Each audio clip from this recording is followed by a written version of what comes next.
Hello friends, welcome back to the many video guys and my YouTube channel guys. Today friends we are going to talk about guys Infinix phone guys TalkBack guys. How can be off? Friends, we want to off guys Infinix phone TalkBack. So how can you off it? Today friends I will show you. I will tell you in this video guys. So before starting video friends, first of all go and subscribe the channel guys. Click the bell icon, like the video. Friends, now let's see how can be off Infinix phone TalkBack. Then first of all guys you will have to use guys your two finger guys. Because guys one finger will not work in your Infinix phone. So friends use your two fingers and guys click on setting with one tap and get double tap to on it. So friends again guys you will have to use guys your two fingers. Friends use your two finger and scroll it, and friends we will click on guys special function with two fingers. Friends you can see guys phone accessibility guys. Again guys we will tap on accessibility with two fingers, then guys scroll it. Friends you can see Infinix phone guys talk back, so I will again tap here talk back. We will tap here double, and friends stop talk back, tap here to off.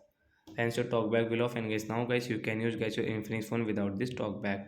So that's it guys, thanks for watching the video guys. I hope friends you understood how to off talkback. So bye guys.